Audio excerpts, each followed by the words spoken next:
What's up mga ka-farmers? Magandang hapon po sa lahat ng ka-farmers ko dyan. Okay, for this video mga ka-farmers, siyempre, para naman ito sa ating mga idol ka-farmers. At mag-share na naman tayo sa ating gagamitin ngayon mga idol ka-farmers. Dahil spray time sa ating alagang talong mga idol ka-farmers, no? So yan, dahil tansya ko parang hindi na ulan mga idol at siguro ay makakatapos na kami mag-spray ngayon. Dahil last spray namin mga idol ka-farmers hindi pa kami tapos, binuhusan ng ulan. Kaya kailangang mag-spray na naman kami ngayon. Sakto lang na medyo matagal-tagal pa bago mag-harvest ulit dahil kahapon nag-harvest kami.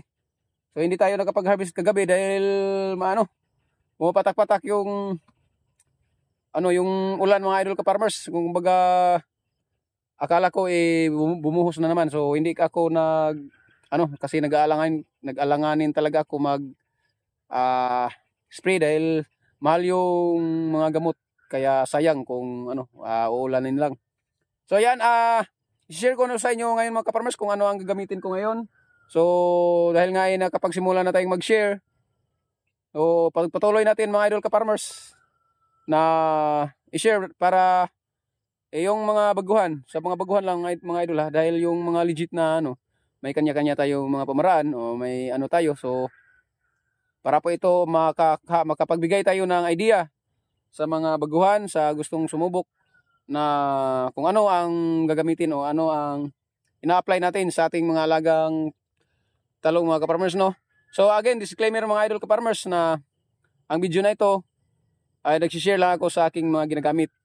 Hindi ibig sabihin na sundin nyo, pero nasa sa inyo pa rin kung sundin nyo talaga. Dahil nga tayo ay nagsishare para makapagbigay tayo ng konting idea.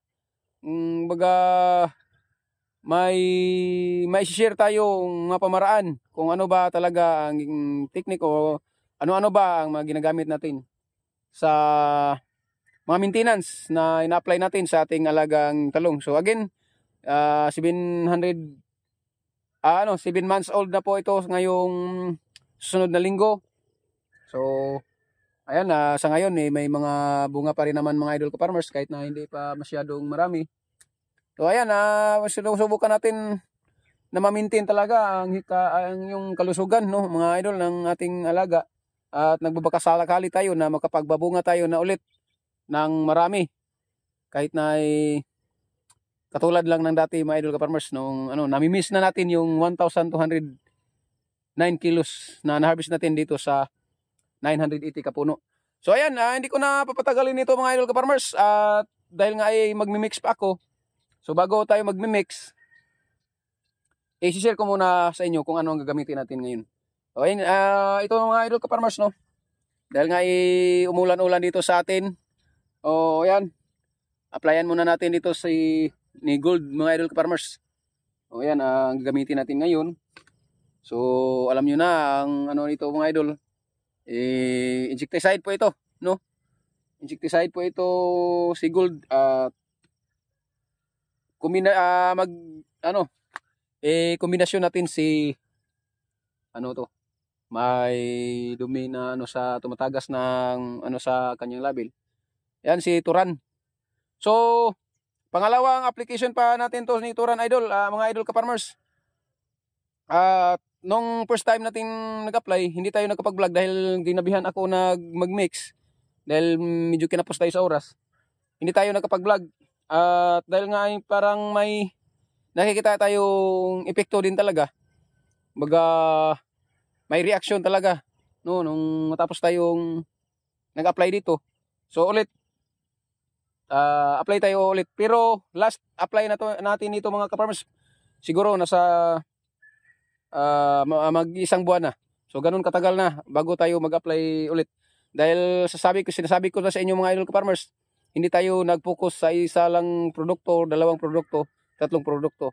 Halos lahat ng produkto ina-apply natin dito. Kumbaga ina-alternate ko mga idol ka-farmers. Kaya para masundan nyo lahat ng gagamitin ko mga idol ka-farmers or para makuha nyo lahat ng ina-apply natin, para masundan nyo, abangan nyo mga video natin dahil hindi tayo nagpo-focus sa isang produkto.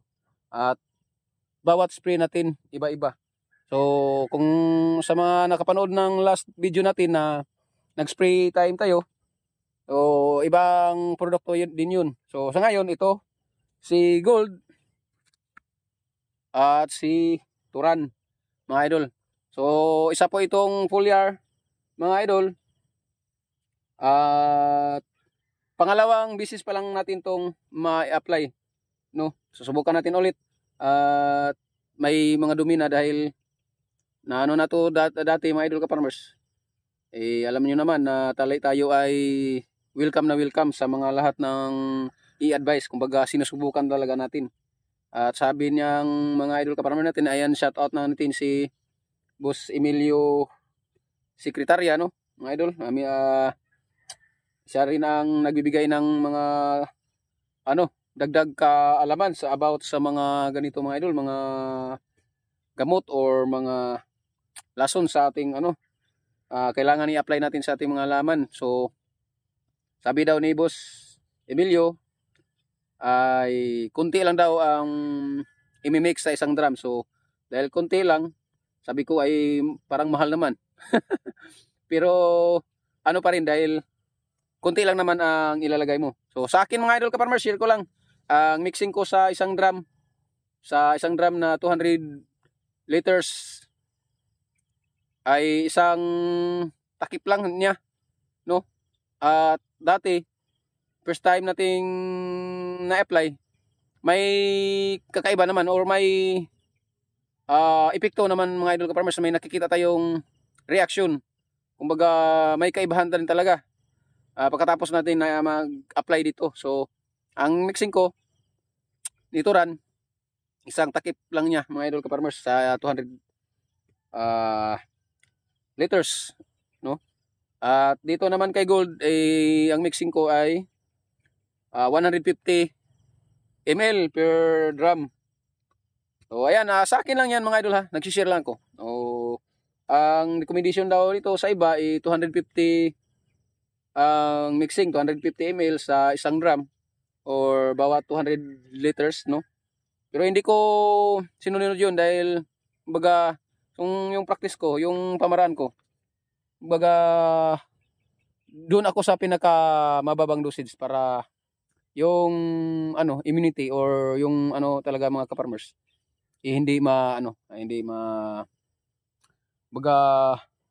mabigla yung mga ka-farmers, no? Kumbaga kung sa katagalan nating gumagamit kahit na hindi palagi pero kapag tingin natin hindi na siya parang hindi na yung umepekto, pwede pa nating taasan yung dosage. So yan, hindi ko sinagad ng sabi ay 250 ml. So andun dito ako sa first nang apply ko 100 talaga 100 hanggang nag 150 na ako ngayon. So yan ang mixing ko mga idol ka-farmers ni Gold. So ayan, sa again ha, disclaimer lang mga idol ka-farmers na ito ay nagsishare lang ako sa mga ginagawa ko. Nasa sa inyo na kung sundin niyo mga idol ka-farmers at para hindi kayo magtaka, hindi kayo may naman ito yung tekniko mga idol ka-farmers, dahil maniwala kayo sa hindi, noong naka-harvest tayo ng 1,005 kilos dito, 1,000 kilos and 5 kilos. So bago nasundan yung 1,200. So nung time na yun na 1,005 kilos ang harvest natin, maniwala kayo sa hindi, yung reject natin 4 na piraso lang. So 4 na piraso, 4 na bunga lang ang may butas at sa lahat ng 1,000 kilos and 5 kilos. Ayan, baka sabihin nyo 1,5 1,5 kilos. So 1,005 kilos. Ang na-experience natin sa pamaraan ko. So nasa inyo na. Gaya na nag-upload tayo or nag-share tayo, pwede nyo sundin mga idol ka-farmers. Nasa sa inyo na. So ayan. Sa video na ito mga ka-farmers, that's it lang muna ha. At sa lahat ng sumuporta, sa lahat ng mga naniwala, maraming salamat po. At lahat talaga i-share ko sa inyo simula ng nakapag-share na tayo mga idol ka-farmers. Gusto ko rin talagang makatulong sa kapwa ka-farmer ko. Kasi may ano naman tayo kung kumbaga may ano naman tayo na pwede niyong sundin dahil nakita niyo naman kung gaano natin na paminti na healthy ang pananim natin at may ano tayo kumbaga may pasikaran tayo na pwede niyong sundin dahil sana naka-harvest na to ulitin natin sa 980 ka puno nito naka-harvest tayo ng 1,209 kilos. So sa lahat siguro ng mga farmers diyan hindi maniniwala dahil hindi daw kakayanin pero ako na po ang magsasabi sa inyo ay nakuha natin yan, na-harvest natin yan sa 980 ka puno mga idol ka-farmers. So that's it lang muna mga ka-farmers. Sa lahat ng mga maniniwala, thank you so much. Sa lahat ng suportahan nyo, thank you. And masasabi ko, laban lang tayo and i-enjoy natin ang farm dahil nga nasa kasabihan na happy farming mga idol ka-farmers. Thank you for watching. I love you all.